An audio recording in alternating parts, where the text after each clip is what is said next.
Hello, everyone. Welcome to the YouTube Model Builders Thursday Night General Hangout. Thursday's Hangouts are for the general discussion on model railroading that we all can set a topic to discuss for the night. Thursday's Hangouts are the proud sponsor of the Tuesday night presentations, the YouTube Model Builders, eMag, and the YouTube Model Builders live show. I want to say thanks for everybody joining in tonight's show. And here's your host for the night, Johnny Reb of Southeast Rails.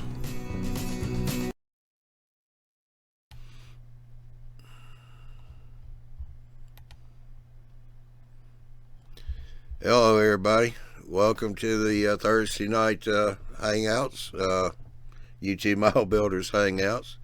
First one for 2017. Hope everybody's doing well.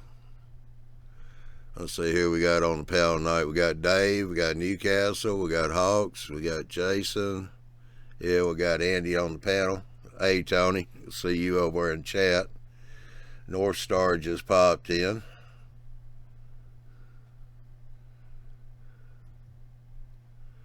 Yeah. So, looks like we're going to have another good year this year. We got a new show started up. We had the first show last night. Chris Healy, or Hiley. I've been pronouncing his name wrong. He hasn't corrected me. But anyway, he's doing a show called Arduino Workshop. Last night was the first show, just the introduction to let everybody know what starter kit he's using. So if everybody wanted to go get one, he's got a post up on the community channel now. I saw that. I haven't looked through it, but he said he's going to list everything that you need for the show. And he's already got people started on some homework already. So if you want to join along, be sure and get you a kit there where you can work through it like everybody else. But that show, the Tuesday night shows, like I've been saying, are going to be 8 o'clock Central, 9 o'clock Eastern time. Tuesday's show's the only one that's going to be 1 hour early for a while. Thursday night show and the Saturday live will still be 9 o'clock Central, 10 o'clock Eastern. Let everybody know. All right, we got a few more people coming in. Just another scale mauler. How you doing? Dave's here. Let's see, we got Newcastle over there playing the Meds electronics guy. Let's see if we get any smoke out of him tonight.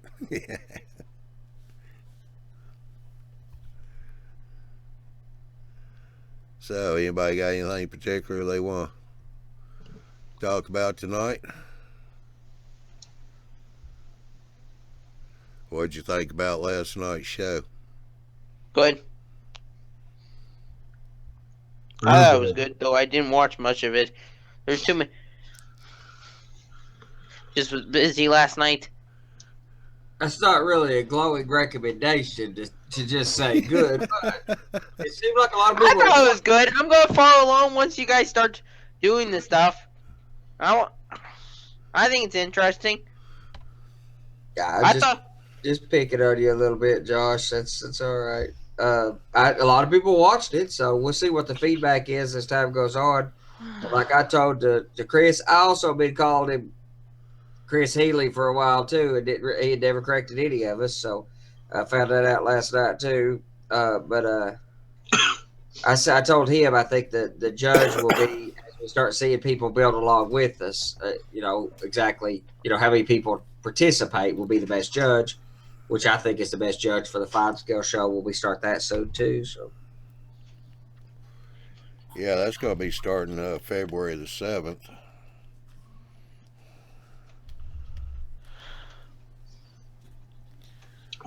So No, I thought February 7th is when Andy's with his fine scale. I thought we were starting on the 25th for the. Yeah, 5-scale starts on the 7th, February. The Arduino show, the next Arduino show is the 25th. Okay. You're right. Oh, I was going to say, if I wrote it on my calendar wrong here, I'm going to change it now while I got time. well, Yeah, you're right. Dave, glad you asked that because, yeah, the Arduino workshop was kind of a spur of the moment show that kind of came up on us real quick. That seemed to be a very good idea. January 25th will be your next Arduino workshop. After that, for the rest of the year, the schedule will be the first Wednesday and the third Wednesday of each month. Okay. So your next show in February will be February the 1st. Right. And then February the 15th.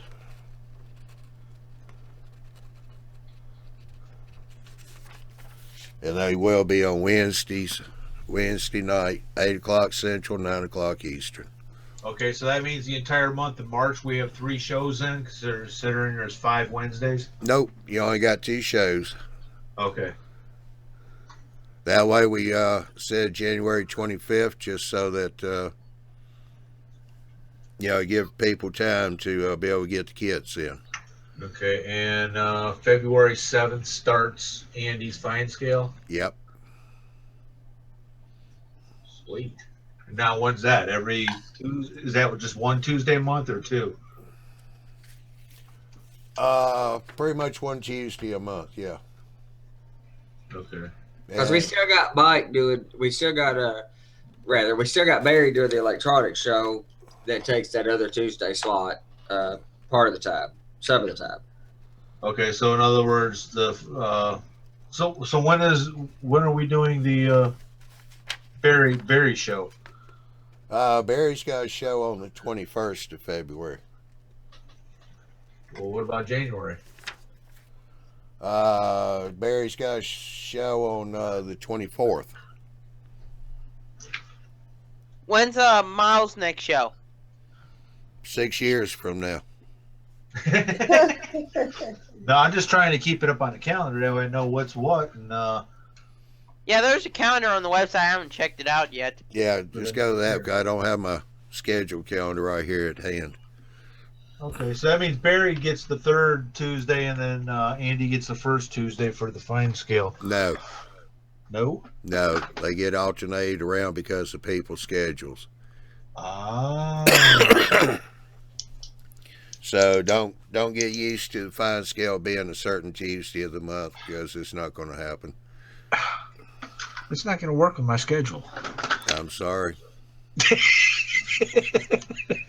I got employees. I got to adhere to their schedules. No, wait a minute. You've been giving out a 1099. No, I do the 1046.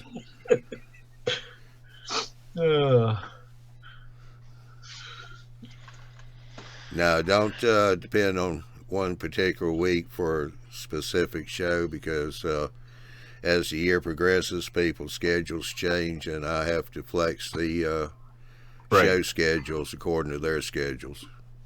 Right, yeah, that's no problem. So that we keep the shows going on there.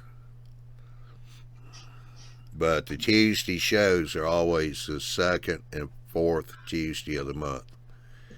And the Arduino workshop will be the 1st and 3rd Wednesday of the month. Okay. That way you guys don't have a week there without a show. Right. I set it up so there's some kind of show besides the Thursday night hangout going every week there. Except for towards the end of the month, you're going to wind up with a blank week. Well,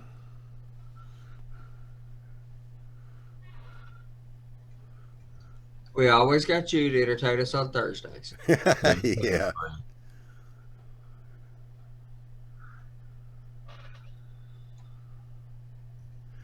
Yeah, S&J Railroad, S&J said he's looking forward to the Fine Build show. He said he's already doing a lot of scratch building. Yeah, we've talked about it. We want to start a little bit simpler because my first goal is just to assuage some of the fear of working with wood structures. Everybody's built plastic kits. Most of us built plastic kits. They're not too scary, but a lot of people are afraid of wood especially with some of the cost of some of the kits, etc. I understand it, but I just want us, stop the fear to begin with. Start with something simple. But we've already talked about, for future plans and shows as this goes on to do some scratch building. Even this kit, even this most very basic kit that we're starting with. I'm not real good at following directions and instructions, so I'm not building it by direction. I'm building it off from a picture of a prototype structure that this kit's essentially close to. So there'll be some scratch building even in this. Yeah, Well, that's me too. I don't follow. I mostly kit bash it. If I get a kit, I'm gonna look at a prototype and kit bash it, and I won't follow the directions much. well, I tell you what, you're talking about doing a scratch build in wood. If all, and this isn't a big if because I don't know about other divisions with the NMRA, but September is usually the always make it cheap, the $1, $3, $5 scratch build. That would be a good time to do that one, and then see about, if you're an NMRA member, you can get it entered in the contest. Oh yeah, yeah, I mean it all right. But I don't know if all divisions are the same. I know Ohio and Michigan, they both fall with the same months with the same category contests. Well, that's my division too. Is well, let's see. No, my division's in Indiana. Never mind. What region are you, Andy? I don't know. Andy's region. I don't. You're mid-central region, right? Yeah, I think it is called Central Region. I have to go look at that mailer and see what it's called. We're in the mid-central region, and that's versus Ohio. Yeah, I haven't participated in anything. I got, I've had a couple of invites from NMRA to participate in some events, or mailers or whatever, but I haven't yet. I mean to. I mean, that's just, something there to, if we all want to do a scratch build on cheap, if we get comfortable. See, what my deal is, I haven't done a wood kit since 2005, so that was the only one I did. So. A lot of people are afraid of them, and, a lot of people are afraid of them. They are different, they're different to work with. There's different tools, different glues or whatever, but I hadn't done one until a couple years ago either. But once I done the first one, man, they're just put railings on this thing now, upside down. But railings on this now. It's not. They're easy to work with. Actually, I think they're more forgiving than plastic. You can make more mistakes and correct them. But that's all. First show, I just want people not be afraid of it. Yeah. That's why you model steel mill. So if you make your mistake, you just, hey, guess what? It's rusted. Rusted on. Yeah, I love wood kits and everything. I built a couple, though I can't figure out where I need the kit you guys are going to build. I don't know if I want to spend the money. You don't have to build that kit. All I would like to see, if people are going to participate along with us, is some wood kit. I'd recommend something relatively small so you don't get into a big project, especially if you're needing to learn technique. You could buy a small kit like the Branchline Trains has a little 4-pack of buildings for $25 or something. That'd be perfect. Yeah, I have a I thought it's right here. I have a bunch of different wood kits in storage for some reason. I gotta figure out where I put those stuff though. I have a picnic bench to build and everything. Yeah, I got a few picnic tables laying around here from Osborne Models up Canada. I really like theirs. It's like independent wood. So one little bitty old picnic table is like 12 pieces of wood. It's a really nice little.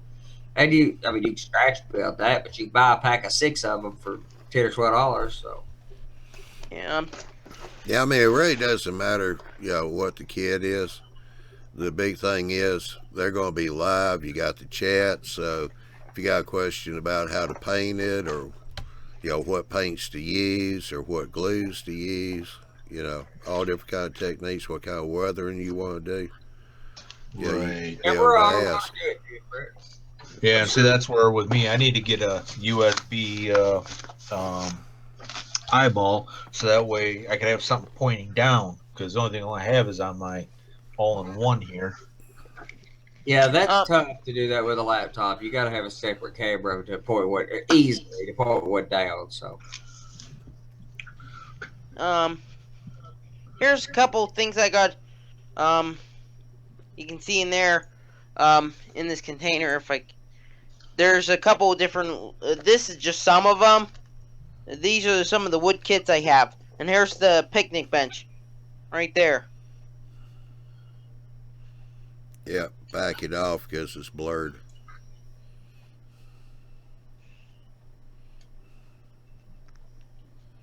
I got a picnic bench, a little shed, station signs. I have their wood. yeah, Pitsy Keystones. Yep. I got cross bucks in wood. I bought all kinds of little small wood kits as I started playing with wood, as opposed to buying, say, Rick's sides or the sides. They look better, and they show. The thing I have to rave about wood on is that it shows wood so well. It looks like, I mean, if you had a freshly painted, brand new wood structure, you could build it out of styrene and replicate that quite well.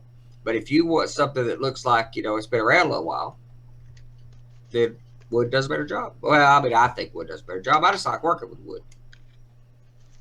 Yeah, yeah, that's one thing I've been working on is I got some crossing bucks I did. Though what I used, the crossing bucks I already got, is actually I painted them up. So I took pictures of them, and I put the wooden ones in the distance so they didn't get broken. And then the ones that are like up front, I just used cardstock.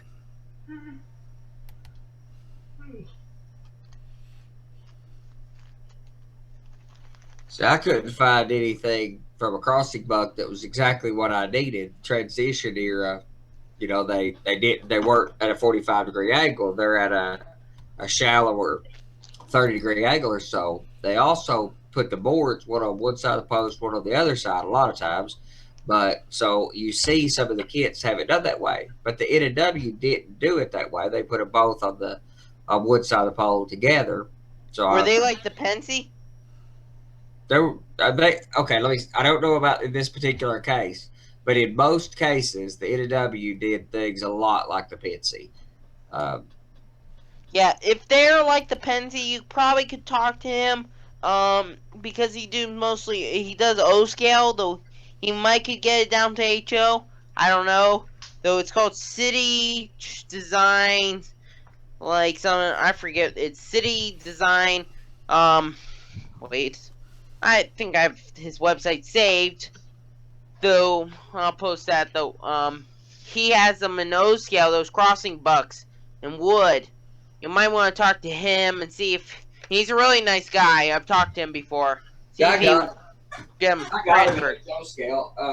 I made him up out of Osborne kits. I just modified the kits a little bit, but they're that little shallow angle or whatever, like you would have. Yeah. Yep. That's a. The reason why I bought the wood ones, I knew I was going to do paper, though. The reason why is I couldn't find anything really good picture of them.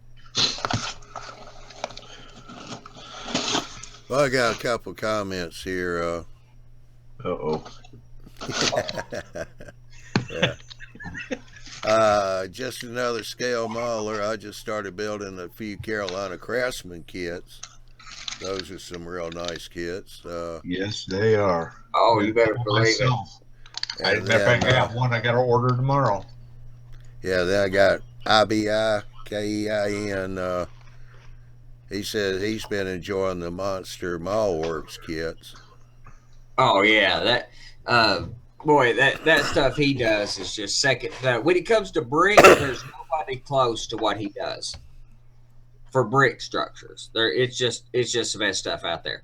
ITLM does some pretty good brick stuff as well. And Bar Mills this year, their holiday season or winter season combination kit that has 5 or 6 structures in it. They do every year, $400 or $500. But you can also buy the kits by themselves.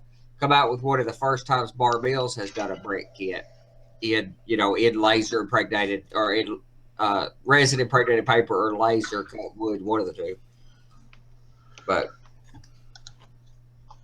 yeah, see, I know what he's talking about, those Californias. So I got new recent purchase, got it a couple weeks ago. Got to put it together, but that's awesome.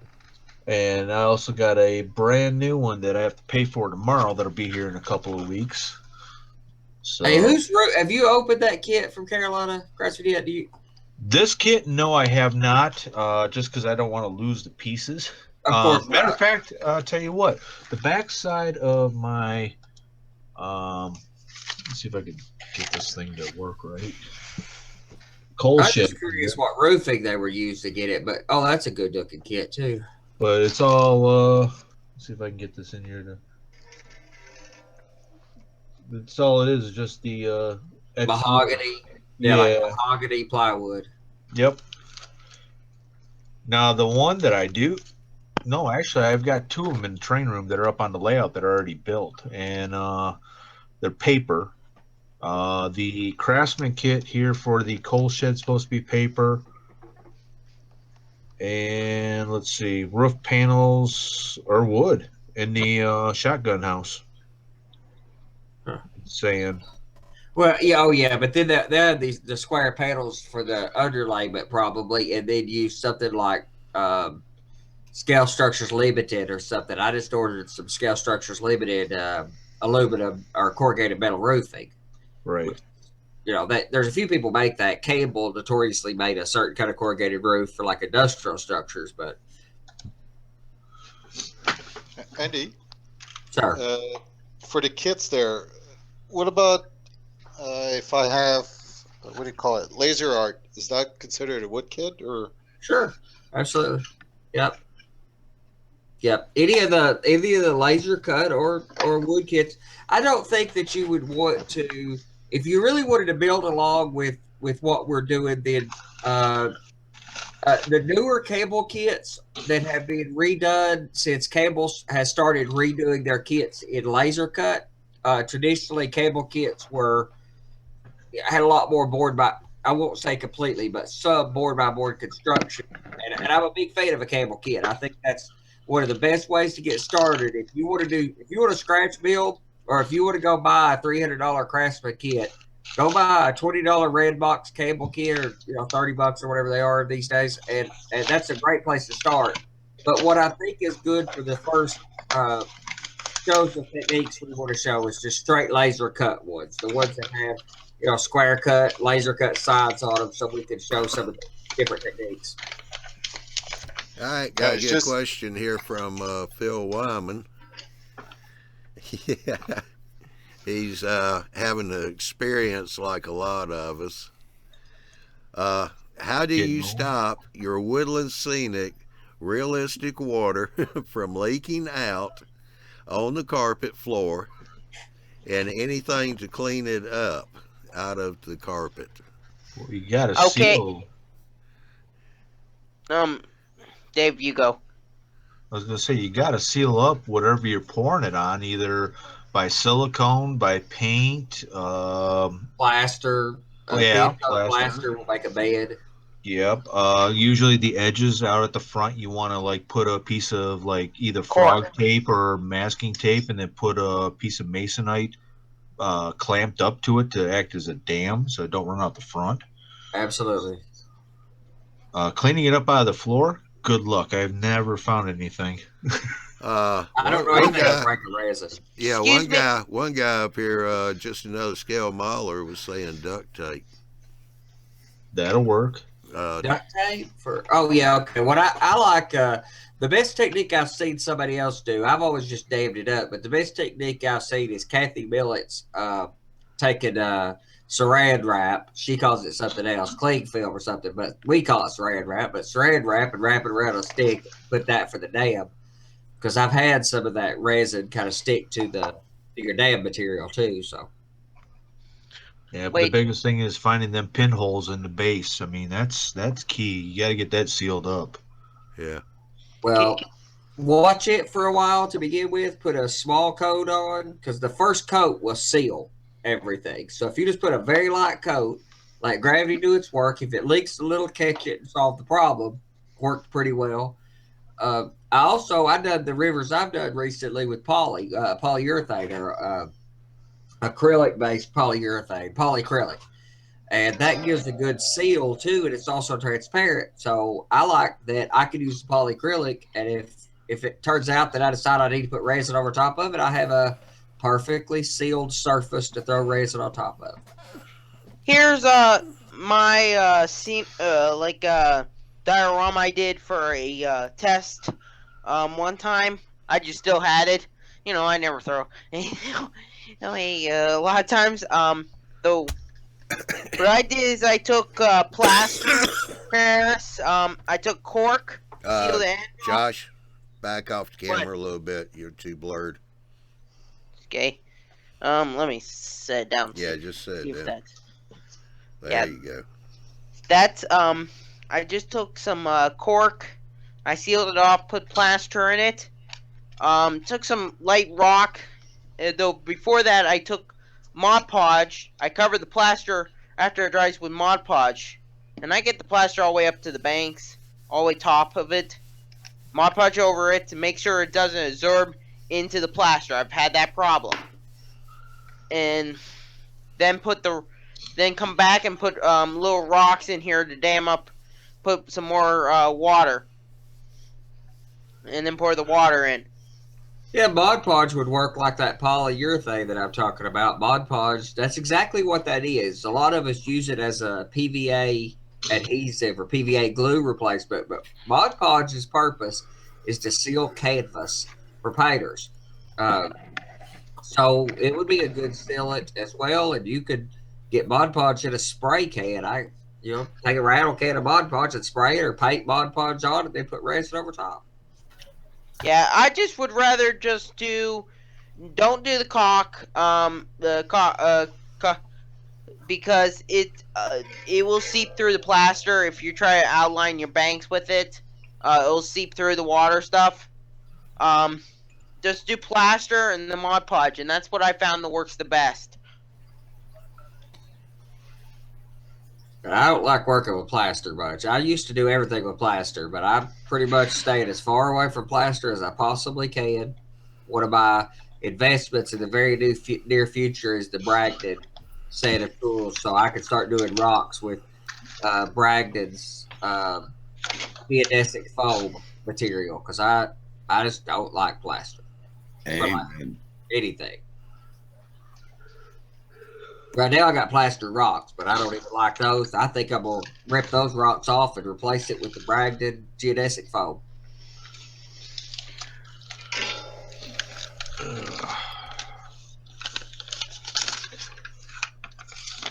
Well, since I got a couple of days off and nobody wants to start that fine scale kit early, we're going to start on the ON18 making a vertical boiler.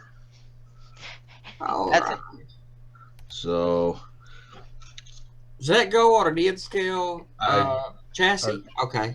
Our little donor end scale Plymouth switcher. I feel so sorry for him. He's about to get cut up. Well, I was hoping it would have been like a Santa Fe. I was really looking for one. Yeah, mate. That'd been a lot better to cut that up on camera. Yes, it would have. Take that shell off from it and take a sawzall to it. Just don't do it with a Pensy. All right, Phil said that he used plaster, then paint, then ground goop, and the stuff still leaked out.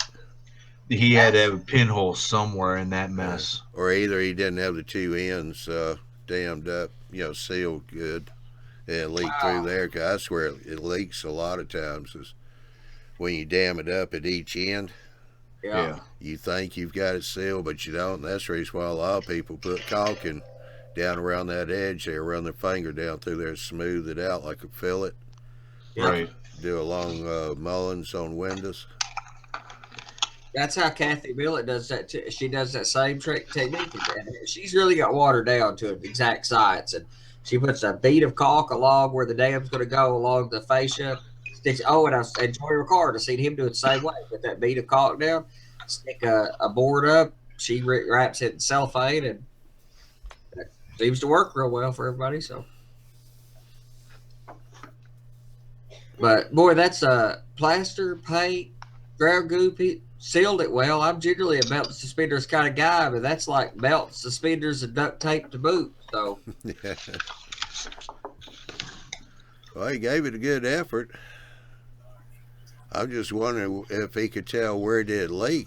Was it at the two ends or somewhere in the middle or what? A lot of times it's actually the end. Yeah. but I'd say, well, I really like ground goop. Ground goop is not that sealing. You know, like plaster has a self-leveling quality to it, where it will kind of fill in gaps and holes a lot of times. That ground goop does not have because it's paper mache, basically. So, Yeah. And also plaster.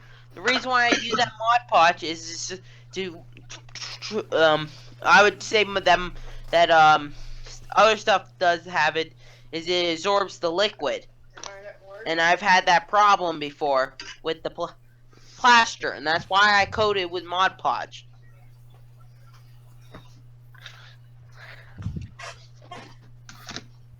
I have one question for MHO. Does he serve meatballs with all that spaghetti?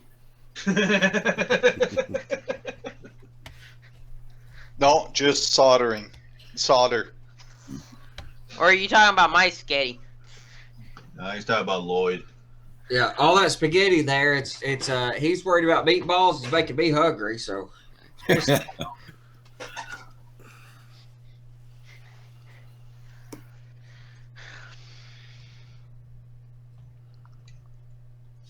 Well, hopefully he's making himself a little notebook, color coding everything so he knows what goes where.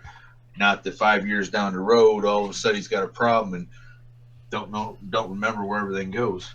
oh, it's all color coded. It's all red. No, everything is coded, and I've got a drawing that says which wire goes where. So Good man. Good Absolutely. man. I've learned from mistakes. Well, it took me 10 years of reading the spaghetti mess in the automotive field, and I tell you what, anybody just now like doing what you're doing, oh my God, I feel bad for you guys. Yeah, I know. I feel bad for myself too.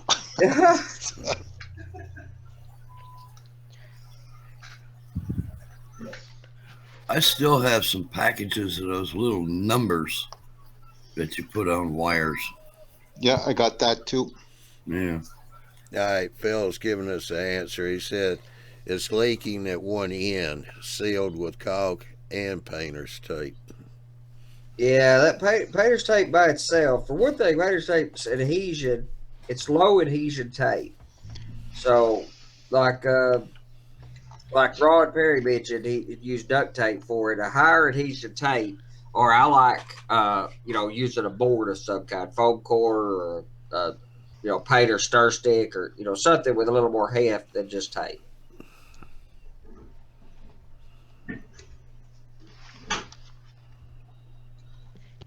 So you might want to put up your fascia already and just plaster all the way up to the fascia. You still got to use caulking to seal it because it'll leak right through that fascia. Yep. Yep. Got to have something there, like a silicone based or something, to repel it. Yeah, Yep. what I used to seal in the cork hardly was the hot glue. So I just have so much hot glue sitting around that it was just what I had at the time. Yeah, you really need to go just past the scenery too, the river scenery on each side to make sure.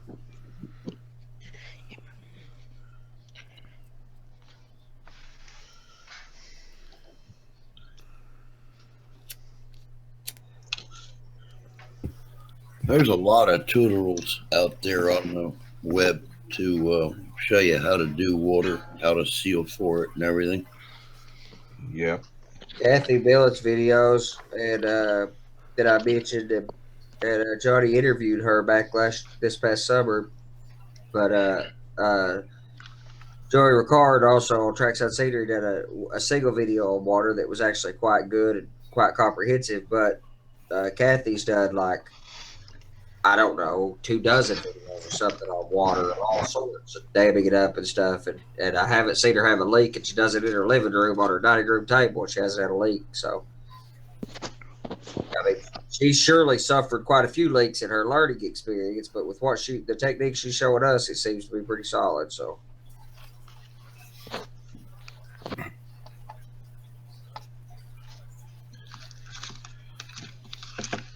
And let's see, Luke Tyler did a video on water not too long ago. He did the same thing. He caulked it, but I think he did use painter's tape actually.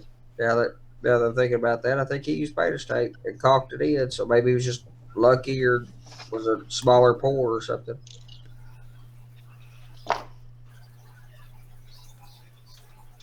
Probably what happened to Phil was he had a tsunami.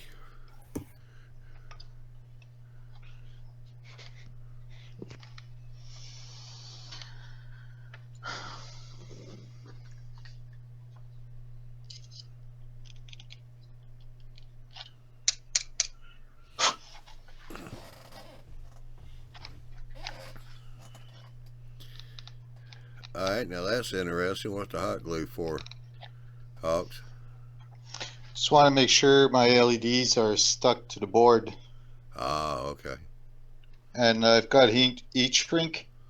So instead of, I'm using the hot glue as a heat shrink. Yeah. I got some of that tape on paint I really like working with in tight areas. Liquid tape?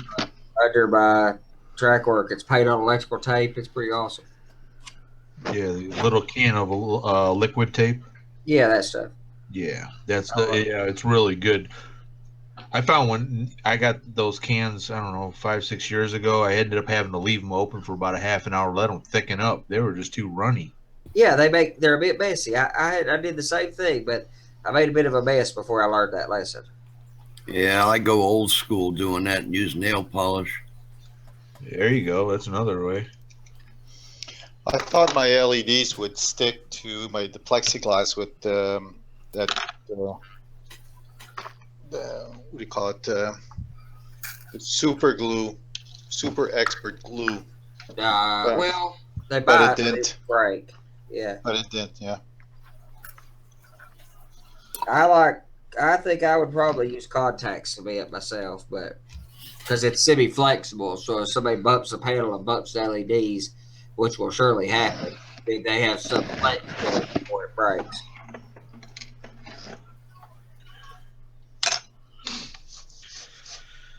Okay. I rather like contact cement. I use that for a lot of stuff. I put chimneys and stuff on roofs, and any of the things that might get up to the layout, I use contact cement. Weathering quality.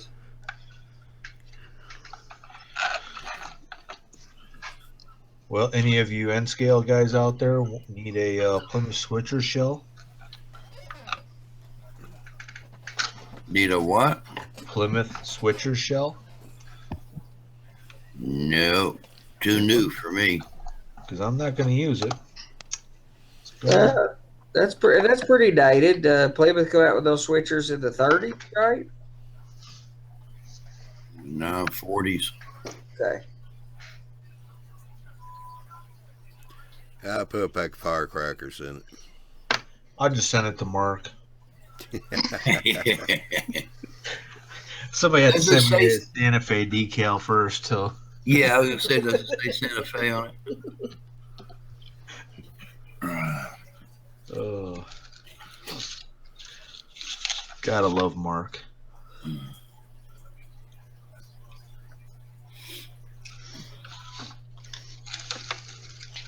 I can't wait to start at those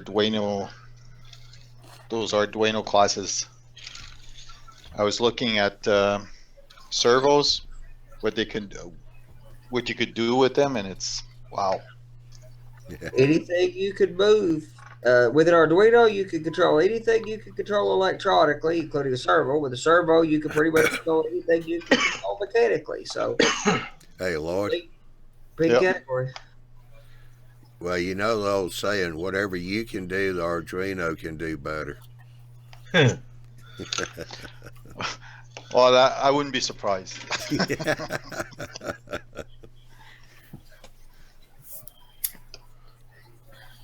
Now that's another whole website.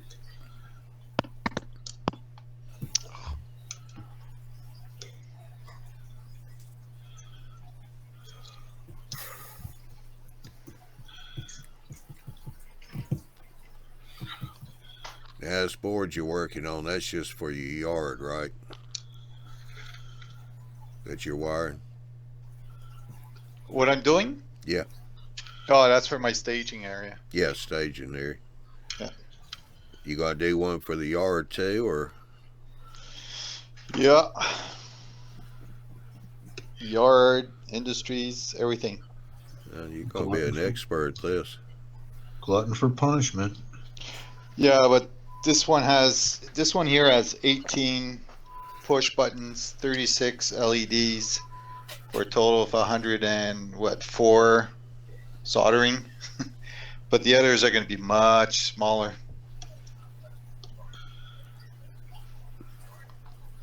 What size LEDs you using? 3 mil, 5 mil? 3. All bicolor, or are you doing just reds and greens? All bicolor. Okay. Well, at least you took the easy way out on that. Yeah, I did. It says it don't feel like the easy way. Hey, he could have had a lot more to solder if he would have went the other way. Oh yeah, sure.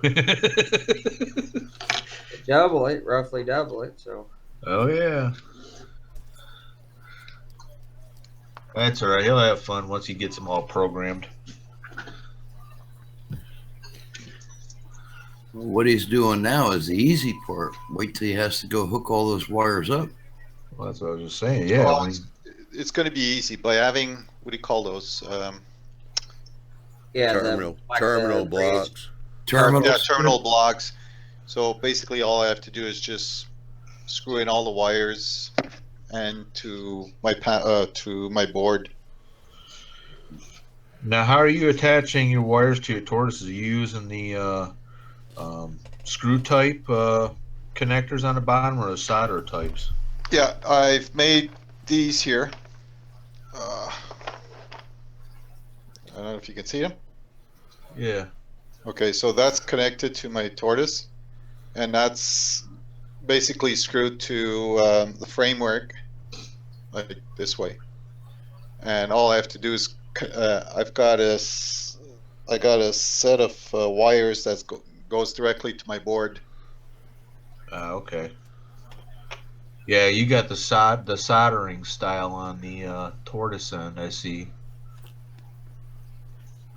Yeah, I thought that would be much easier, just a clip-on.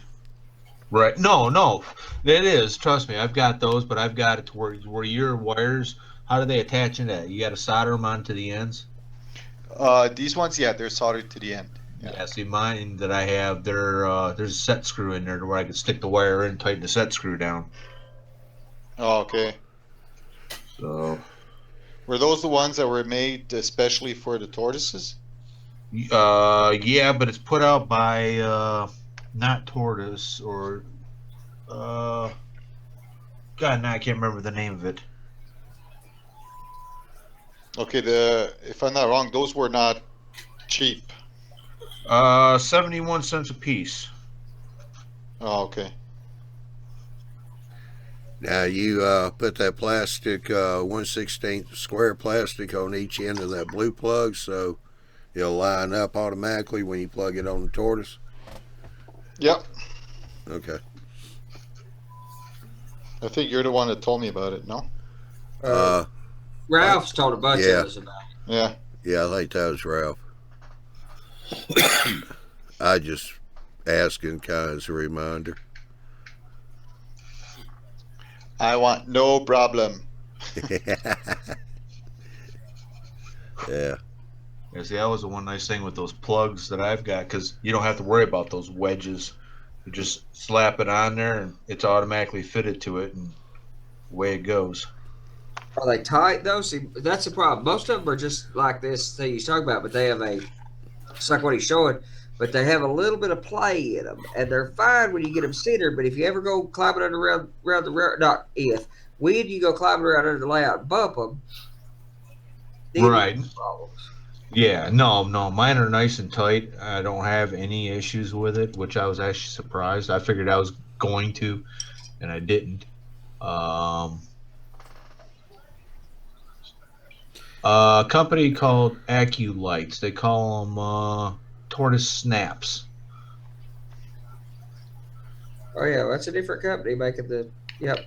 Yeah, I think what they did was they already knew about that slop in there, and they just when they made the plugs, they made sure they took the slop out at manufacturing.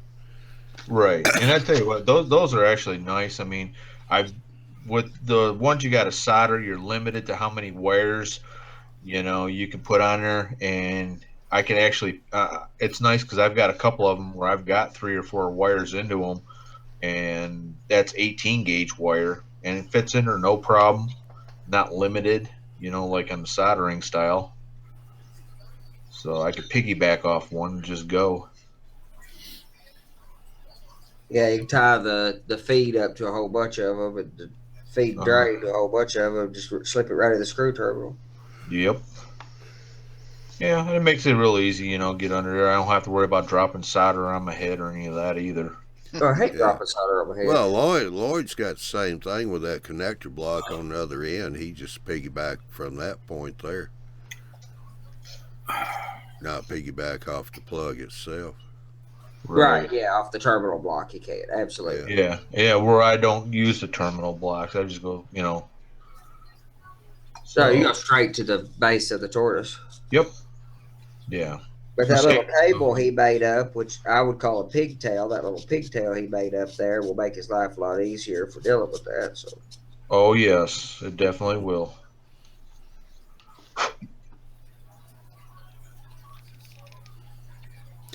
That's what I like about the store layout. We're not doing all that kind of stuff, so I just got to worry about pin 1 and pin 8. You got to tie a few more up because you got those new boards to wire in. Those wire into the right. It's just going to be for those 2 turnouts. Yeah. On the reverse loops.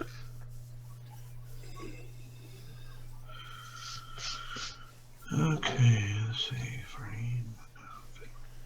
I did tell you about that board, didn't I? Yeah, you told me they sent you the wrong one. You're sending it back. I take it. Nope. Oh, what happened with it? Turned out I got the right board.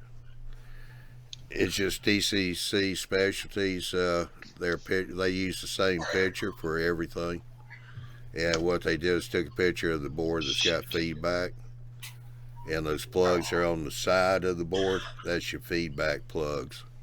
Yeah, okay. So this board here, since I didn't need the feedback, it doesn't have the plugs on it. Right, you bought the $30 board versus the $5 board or whatever it was. Yeah, that makes sense. I mean, the guy was good. I've never dealt with him before. He's up there in Massachusetts as Train Tech, TEK. And he called me Tuesday morning and left him a message over the weekend, and he called me back and we talked about it, and I told him, what it looked like to me and all, and he said, okay, well, he said, I'll print out a return label right now, and I'm going to go ahead and ship you another board. When you get it, just put that return label on this one and send it back. And I said, okay. Sure. And about 15, 20 minutes later, he called me back, and he said, hey, I got to looking at this, and I was looking on the website, and you're right, it does show those plugs, and then I researched it more and come to find out that those plugs were the feedback plugs. And since I didn't need the feedback, my board didn't have them. He said they were just using that one picture for everything. And I said, oh, okay, because while we're on the phone, one thing I didn't do was when I pulled the manual out, I didn't look at the very first page in there where it actually puts labels on everything. Yeah. I just went straight to the auto throw section, and that just shows you where the wires are going and stuff. And it still shows wires going to those plugs, and so I was just assuming. But when I was looking at it while we were on the phone, I said, okay, I see at the front of the book they got it labeled feedback, connectors. I Sure. said, okay, we're good to go. He says, all right, you're happy? I said, yeah. He said, well, I'm happy. So. Of course he is. Yeah. Easy. That's good for you too. You don't have to fool around, wait, deal with all that stuff. Yeah. So. But I mean, I was really happy to see awesome. that he actually went out and kind of researched the thing, see what was really going on, and called me back to tell me. Yeah. That's good. Says good stuff about him. That's. Yep. That way we weren't passing boards back and forth till we finally figured out what was going on. Yeah, because he was getting ready to send you the same board. Yep. I called him back and go, hey, dude, you sent me the same board. Yeah, no, he's a real nice guy about it. So, yeah, I got any more stuff, I'll probably order it from him. Absolutely, man. Once you find, a decent guy to deal with that's, that will help you, that will provide the support you need, it's a big deal. Yeah.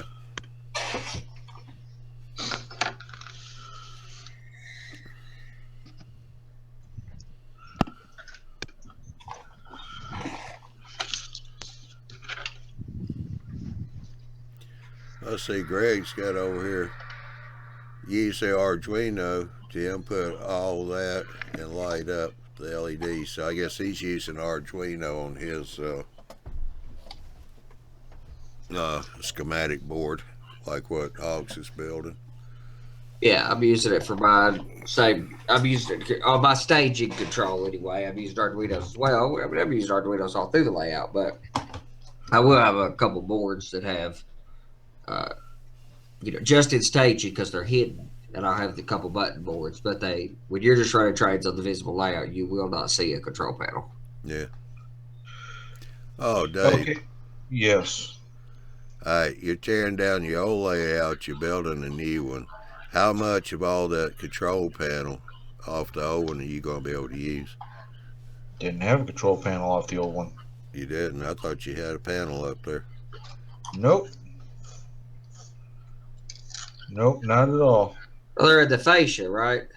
Yeah, the fascia was up there, and then I had the boxes for the car cards, and that's all that was up there on the old layout. But I never did have the control panel hooked up.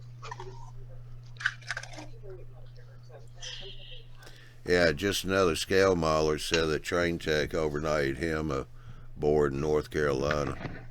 He said they shipped it 3 days before Christmas, and he was able to finish the job and get home for the big day. Well, that's cool. Yeah. Say, I found a lot of hobby shops and small places like Carolina Customs Models.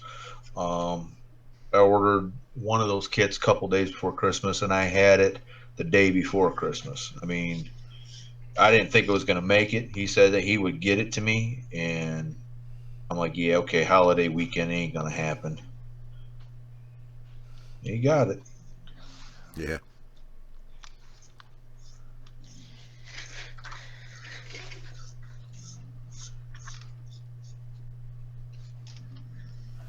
Mr. Marty, how you doing tonight?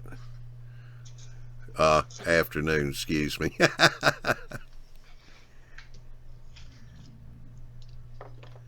If you're talking, we can't hear you. No, I think he's drinking. Maybe he doesn't want you to hear. No. He's talking about you.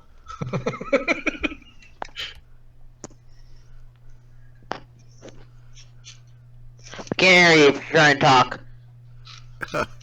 Thank you, Newcastle.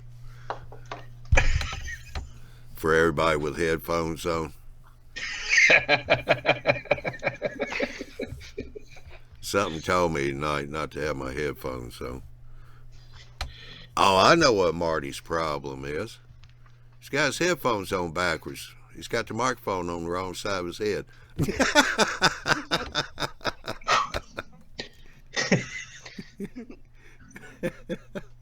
I was just kidding, Marty. No, that didn't work.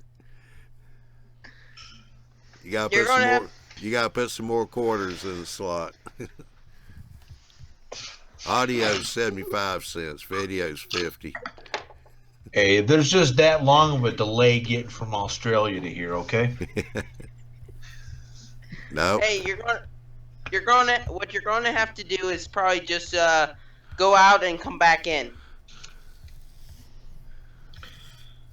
Boy, he definitely trying to get your job, Johnny. Yeah, he is, isn't he? I already have enough volunteer jobs. I got news for him. He won't get my paycheck. What? Yeah, I thought you'd be happy to sign that goose egg over. Yeah. Is that better now? Yeah. Hey. Well, there you go.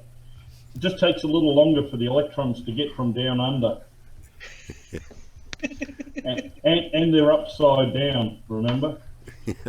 Plus they spin backwards compared to American standards. That's correct, just like the water going down the drain and the clock. As I keep telling all my American friends, the clocks in Australia go backwards as well. Same way as the water goes backwards down the drain. Some of them believe me. Well, I thought the postman's just been, so I went out to the front and hey presto, my Raspberry Pi has just arrived. Ah. So I now have the card from Sprog, so I'm about to make a completely wireless DCC system that you just need your phone and two little boxes, and you should be able to get into JMRI Y-Throttle. Isn't that just like DCC Plus?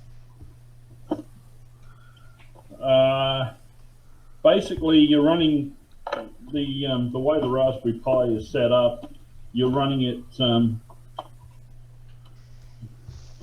in what they call headless mode, which means that there's no keyboard or monitor attached. And everything is set up on the SD card to automatically boot JMRI when the Raspberry software starts, the operating system. And yeah, and off we go from there. Well, that's good.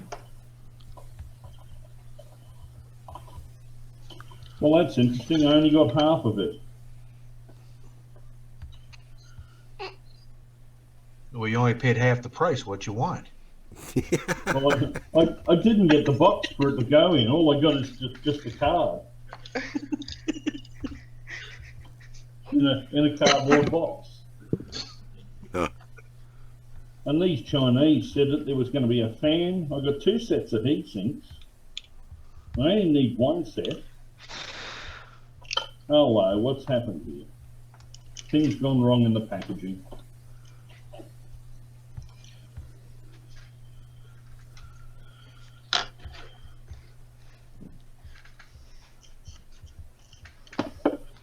Oh well, lucky I've got a 3D printer inside. I'll go looking for a Raspberry Pi 3 case now, and I'll set up the 3D printer and print my own.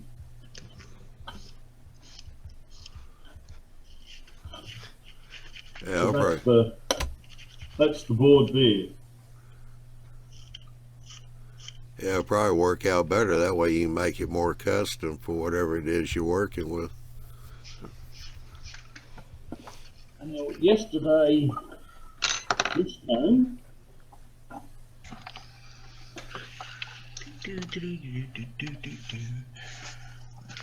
you guys have heard of the Sprog DCC system? Yeah. Well, this is the Sprog Nano, which plugs directly into the Raspberry Pi. And there you go. Those two boards are a complete DCC system that will connect to your mobile phone, and you use Y-throttle to drive your trains. And that's all you need to power the track. Those two outputs there go to the track. It gives you 2.5 amps. This one I'm actually going to run into a 5 amp booster to give us a bit more grunt. Plus you can't weld the points with 2.5 amps. You need 5 amps to weld the points shut. No? Okay.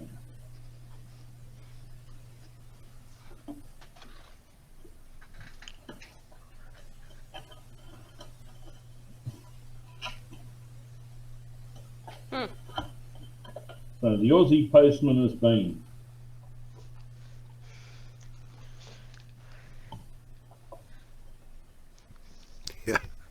Yeah, Ron, he's down in Australia too. He said that's the fun dealing with the Chinaman, LOL. You never get what you want the first time around. No, well, this kit was meant to come with a case and a fan to go over the heat sinks. And all I've got is 2 sets of heat sinks.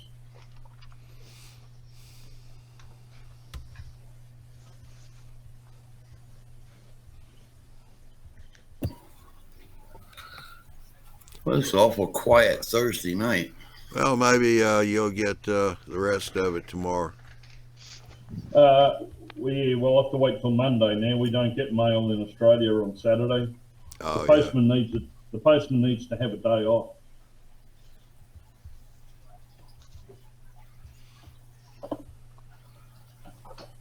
Yeah.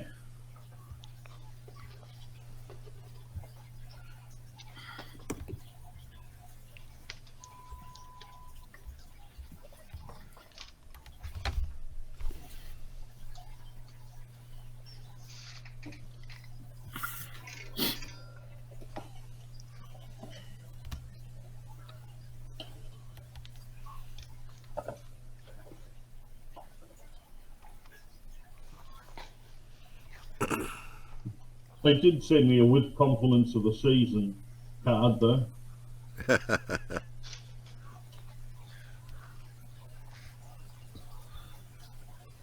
What happened to Andy there, John? I probably had to go to work. Oh. You got anything going on, Jason?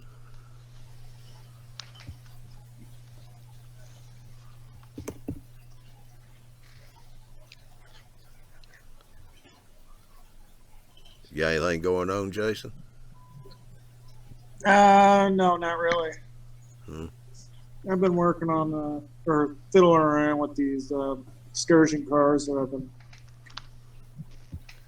Making have progress. on the yeah, a little bit, but not much. Still gotta figure out how I'm gonna do the inside of it for the seating or putting walls up for hallways or something like that. I don't know what I'm going to do yet. Yeah. What's that, Dave?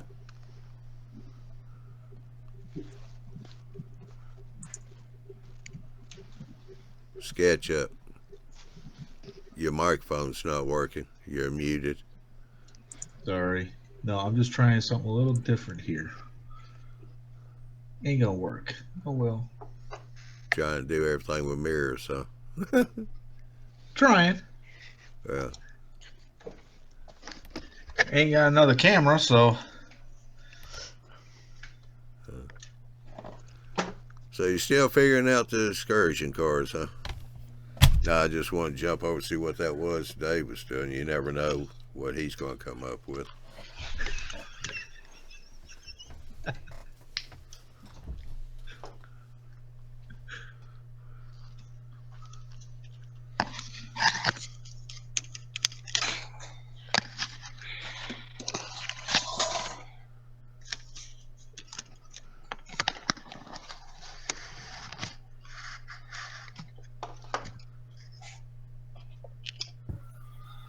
Now I'm waiting on my excuse me, surprise package from Troy. Let's see what all comes in that. Yeah. Scott put a comment up here. So you were saying you can replace a proprietary DCC system with a, I guess, a Raspberry Pi. Marty. Yeah, the Raspberry Pi itself, from the people that make the Sprog DCC board, they'll also give you a pre-formatted SD card with JMRI already preloaded on it, and the system set up to auto-run JMRI and Y-throttle. So basically, once you put the card into your Raspberry Pi onto the GPIO board, those two screw terminals going out give you a 2.5 amp output, and you can drive that either through a mobile phone, an iPhone, or a tablet, or any of those devices, because it'll automatically set up and connect to the phone. Now, Y-throttle, that's for Android phones, right? Well, Y-throttle is the application in JMRI, and the Apple app is called Y-throttle, and the Android app is called Engine Driver. Oh, okay, yeah. An Engine Driver was written by Steve Todd, and it's completely free. Yeah. There is a cost for the Apple product. There is a free version for the for the iPhone.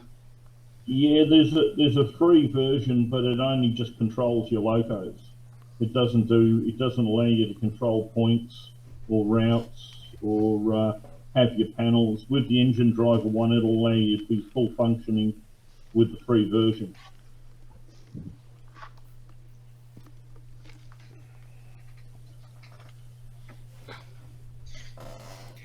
Yeah, but Newcastle, I don't know why he even asked her. He's not really interested in operations anyway that much. So. Hey!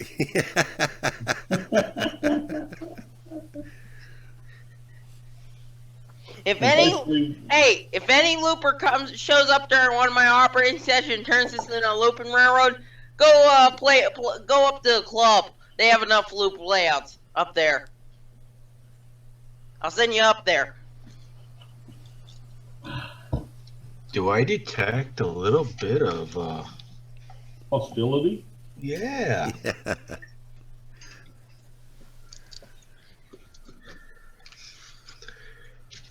That better, John? Let me go over here. Oh, you're in Australia because you're upside down now. Hey, at least you can see what I'm working on, okay? Yeah. It only took me a year to figure this out. Yeah. There you go. I'll put my camera back to normal now.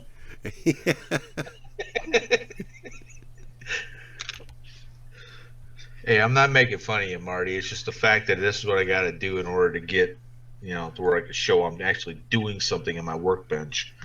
Because I know Johnny's sitting back here. Yeah, he ain't doing nothing. He never does anything.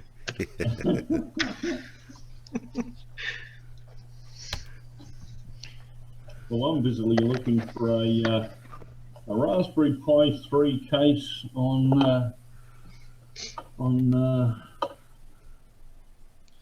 Thingiverse.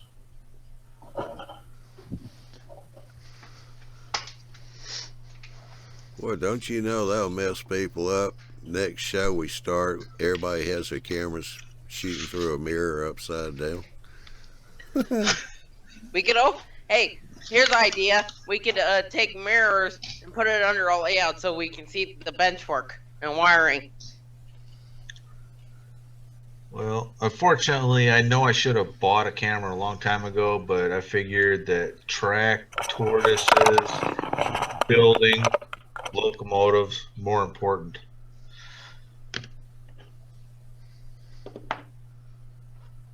You know where I got that? It's glass under to see something underneath. Classic cars, showroom. Yeah, even the professor commented that finally everything looks right side up now.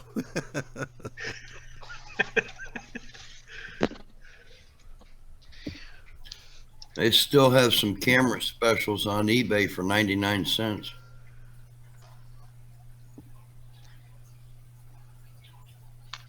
Well, I might have to look into that after next Friday when I get back to work and get a normal paycheck. Here's what they look like. Got the stand, got the long cord. 99 cents? Yeah. I thought it was a mistake. 99 cents. So I tell you, can you put a link to that up in the message? Yeah, if I get down there and find them again. But I bought a bunch of them. Yeah, I mean, if that's the case, heck, I'll squeeze that this week without a problem. Yeah, Johnny will tell you it works great. Yep. I mean, I'm all for them deals. I mean, it's just like my little SQ8, that I only paid a couple of bucks for from China. I mean, worked out perfect for me. Well, this guy bought a container that was unclaimed. Right. And he got into it, and over half the container was these cameras. Wow. Just to answer a couple of questions on the post on YouTube, that's the booster I'm actually using. I'm using my Raspberry Pi and the DCC output of that to power this booster. And inside the box is one of those Town Valley 5 amp boosters. So that actually runs goes out in incoming here, outgoing there to your track power. The Raspberry Pi sits on the top and it's plugged directly into there, and that's it. And we've used this, we've seen it cut down using a standard Sprog, so I believe that this would work perfectly with JMRI. Mind you, you've got to have all your track plans and everything in JMRI and loaded into the Sprog as well, and your roster. And that's the power supply, $9 power supply that runs the booster. What happens if you have like a person that comes over as a guest and they bring their own locomotive? Well, I run Digitracks here on the actual home layout, so I can run analog or digital. Although I don't like running analog locos on the system.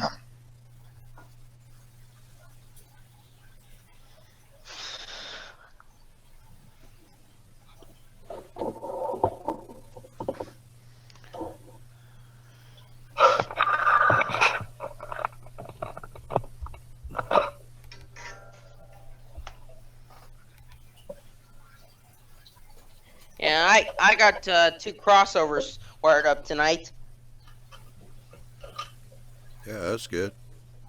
Yeah, switch is right here, and it's right back there in the tunnel. All by relays. Yeah, you can turn your camera right side up now.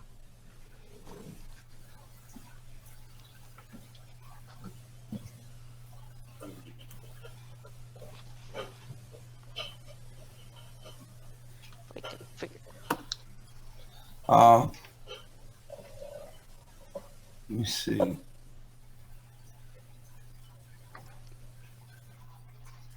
Bum, bum, bum.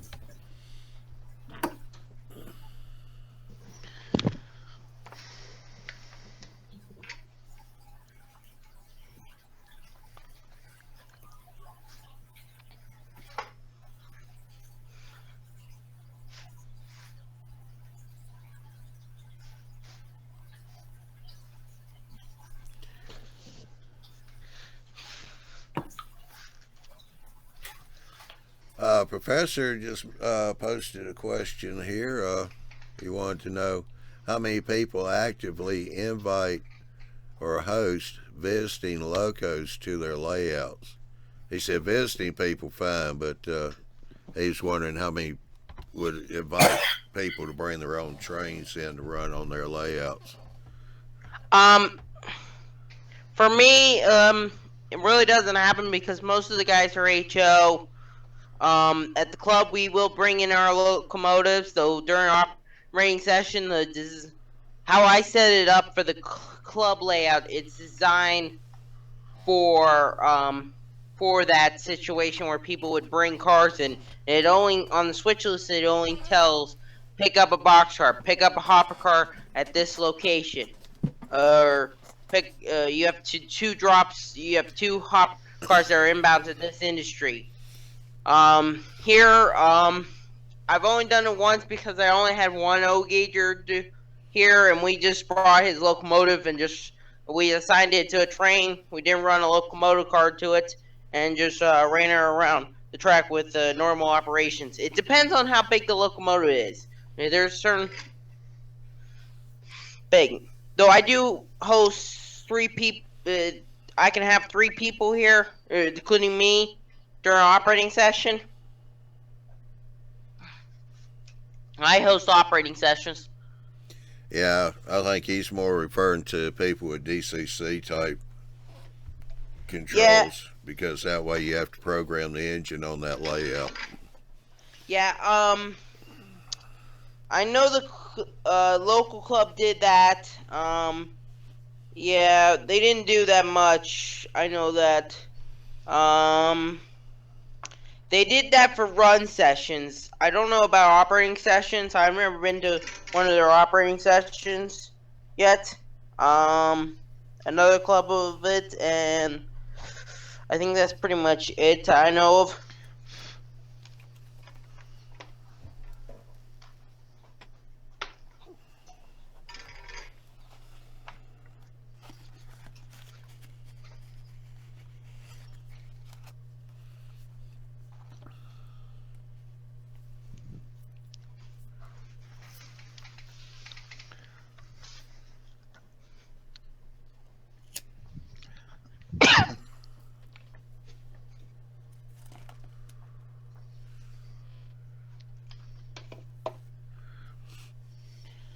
It's been a quiet show without Andy. Yeah.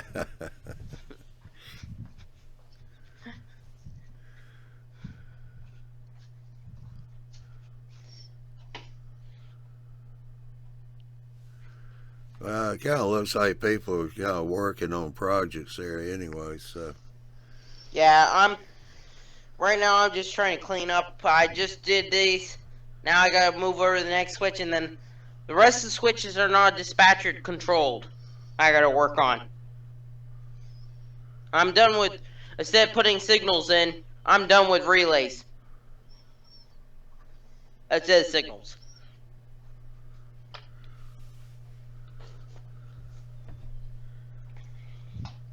I did paint this lately. I didn't show this on a live show, though. I painted this control panel CTC green, like a green color, union switch and signal.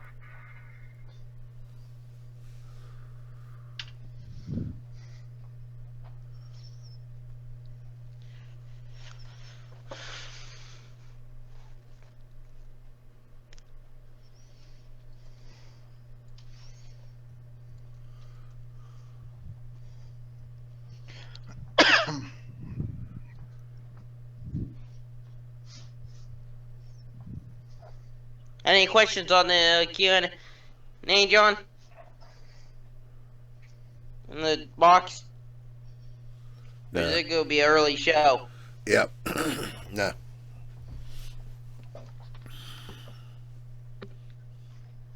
I don't know if everybody else saw it or not, but I saw a post on my page where a guy carved a engine sitting on the rails out of a wood pencil.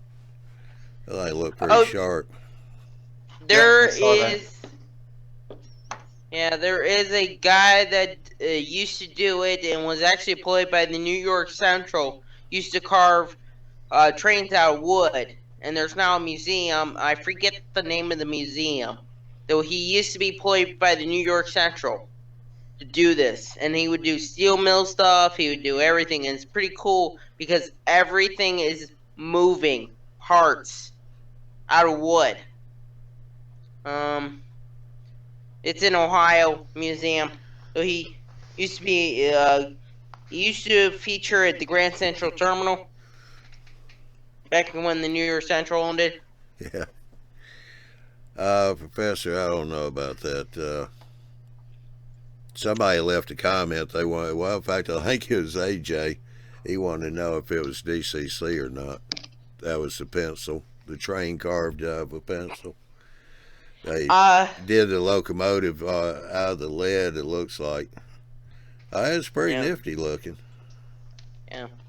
I know I've seen people even put a handout. You know those handout like I think Amtrak had it like a paper, like a cardstock locomotive.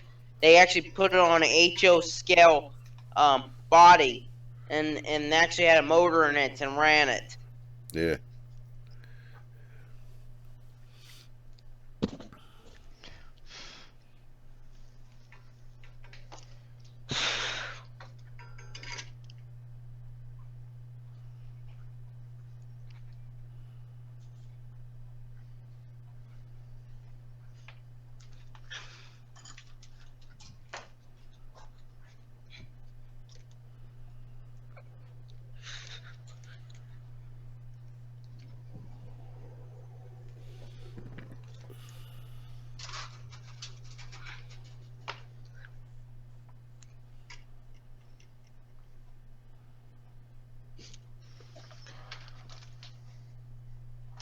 Do you have any plans for the? Are you doing anything this weekend on train stuff, Johnny? Anybody? Yeah, I gotta go to John's house. We're gonna work on his layout Saturday. What are you guys doing? Just working on his backdrop. Got to sand the joints down and all. Get ready to start painting it. Yeah, I'm going to a swap meet and I got to work at the museum. Yeah, we got a train show here this weekend. It's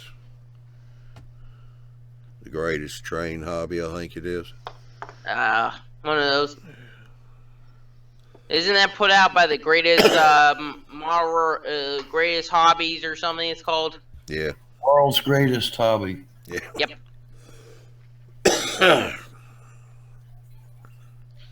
We're supposed to get some bad weather, so a friend of mine wanted to know if I was going. He wanted to ride with me because he doesn't like driving all the way down to Atlanta, so I got to call him tomorrow to see what he wants to do.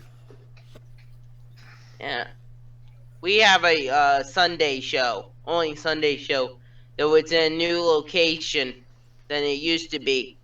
And it's supposed to be bigger this year. I'm going this year.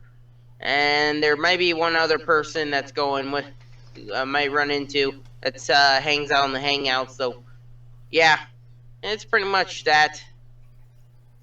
And then the museum I work at. I don't know if they're going to get their Wi-Fi up and running ever, though one of these days, once the internet gets better, I'm going to do a live layout tour on my YouTube channel.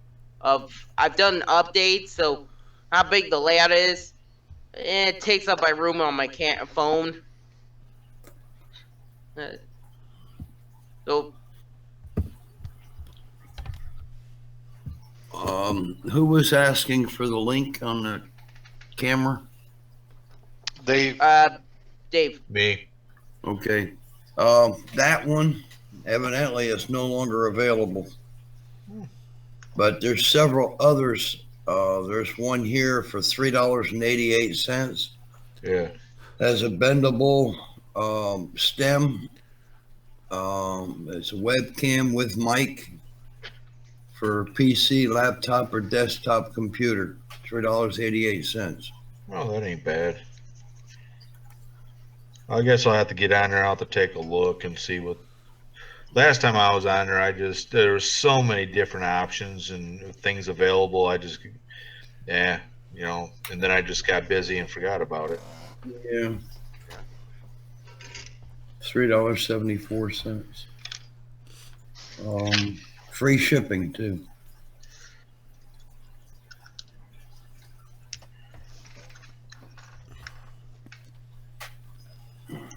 Let me get you an eBay number on that.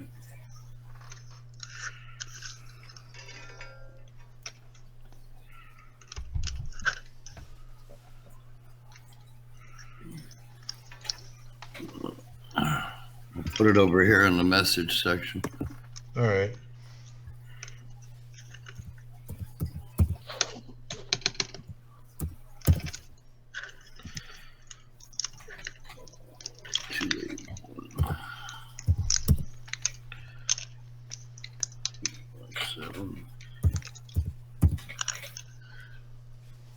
$4.75.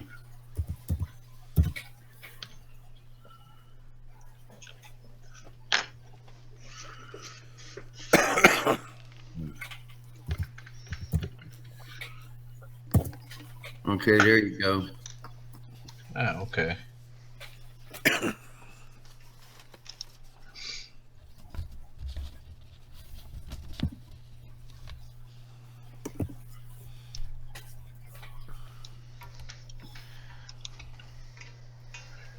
Go check that out. Yeah, professor's over in the chat sorting out yards and staging yards. Really, I could, if anybody's got a question about staging your yards, I would answer that question too. Yeah. I've done that 100 times. I don't know how many people get confused over which what and what's what, and I have to tell them what everything's going on. Oh wow, that's in Malaysia. About to get it figured out there, Marty. The thing is, being from Asia, you'll get it in a couple of days. If you order something from the U.S. here, it'll take 7 to 10 days, sometimes longer. Yeah. That's a cool little camera. Oh, it's nice. Yeah, got a suction cup on the bottom and everything. That's pretty neat. Yeah, there's a couple of guys I know around here that use those. They work good.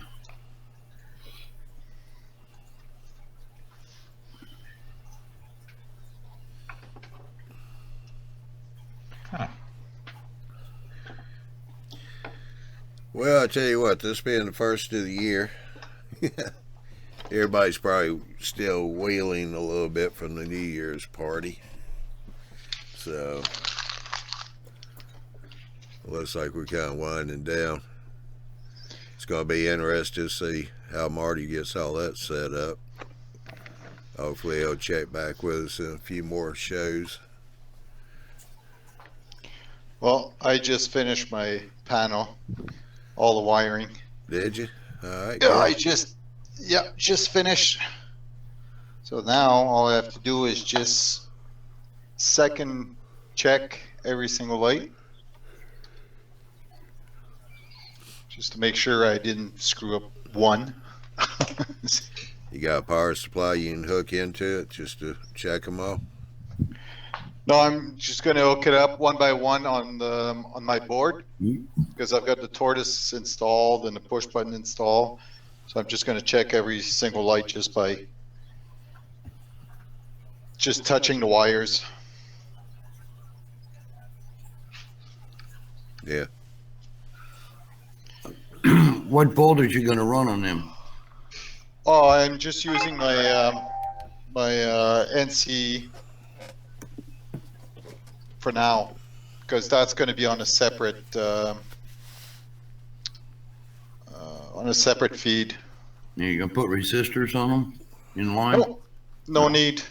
No, because it goes through the switch 8. Okay.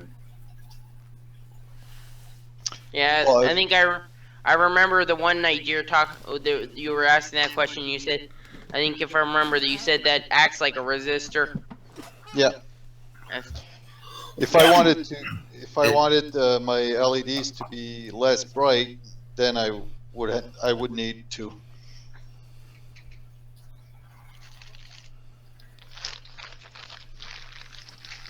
Yeah, switch 8 is like the octopus. It has a built-in power reducer.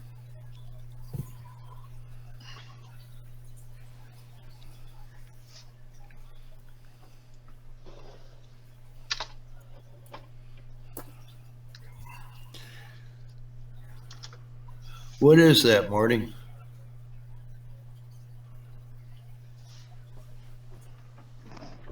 Sorry, what was that? Yeah, what is that you're making there? I'm just looking for an enclosure on the web from Thingiverse or some of the other sites where I can make a box to mount all this in. It's a Raspberry Pi 3 with a DCC interface on the top. So basically, it runs JMRI in basically a cut-down version of Linux. It's got onboard Wi-Fi, so you power it up, it gives you DCC output, and you can use your mobile phone to drive your trains. Mm-hmm. So basically it's for our club for when they go to shows, because we all use the mobile phone technology to control the layouts. Instead of having to set up a laptop computer with JMRI and then a network router and then start it all up, this little device will do all that automatically, and it's got all those components built in. Yeah. Yeah, these have just come out from Sprog DCC in the UK, and they're if you've ever seen the little Sprog controller, it works exactly the same as that, except instead of connecting it via USB to a computer, it's connected via the GPIO port on the Raspberry Pi, and you're using the Raspberry Pi as the computer. And the new Raspberry Pis have got inbuilt Wi-Fi, so you don't have to have a wireless router or anything like that to get your phone connected to the system. What kind of range? This one, well, you get Wi-Fi connection. I mean, I've been 20 meters away from the layout, it's still running. Okay. Well, once you have a problem with other people that are running on other layouts? Because you have to sign into the wireless network, so you keep the password as unique to each layout or to each system it's set up. So the password, unless you know the password to that particular railway or that particular club. In Brisbane here, we've got probably about 5 clubs that use Y-throttle with a computer and a wireless router, and it's the same level of security you've got with that. Unless they know the password to get into the wireless router or into the system, they can't do, even though they've got engine driver and Y-throttle on their computer, on their phone, they can't connect to your layout. Being as I'm so friendly with a lot of the other clubs here, I've already got their passwords loaded in my mobile phone. So I'm known at shows for dialing into other people's layouts and taking control of their trains. Yeah. Train master or cheat dispatch? You're taking over all trains. One guy pulls his train into the yard and he's going to go and have a cup of coffee and sit down, and he stops it in the yard, turns all the lights off, turns the sound off, walks away, and I turn the lights and the sound back on again. Next minute I walk past and they've got the loco in pieces because they think there's a problem with the decoder. Yeah.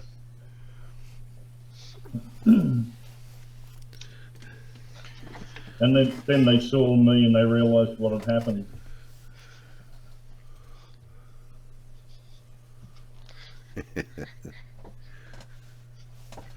We've done that at the RC club with the new guys. They come out there flying their airplanes, and we wait till the batteries get a little low on their transmitters, and then we'll turn a fresh charge transmitter on, get it on their channel, and take their plane from them.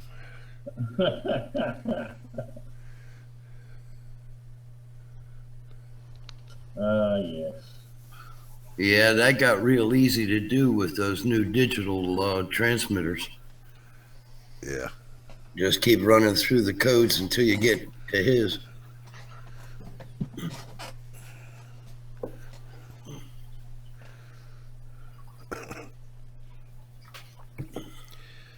Well, I'll tell you what, we'll just go ahead and shut this one down for the night. It's a pretty good show. Wanted to also tell you, we got the new one starting up. They just had the first show last night, the introduction to it. It's going to be called the Arduino Workshop.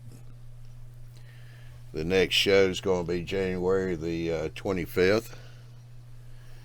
But after that, all the shows, the Arduino workshops, will be the first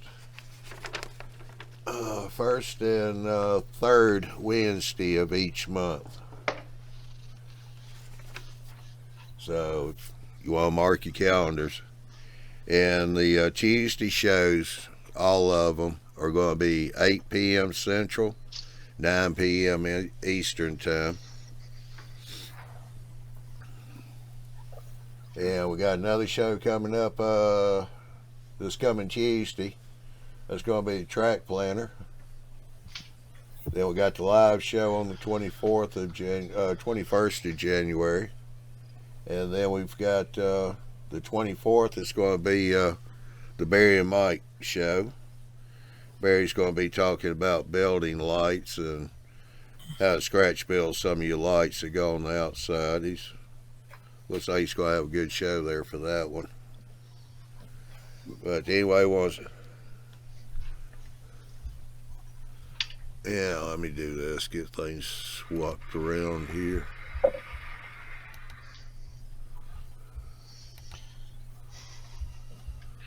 Alright, get it done right.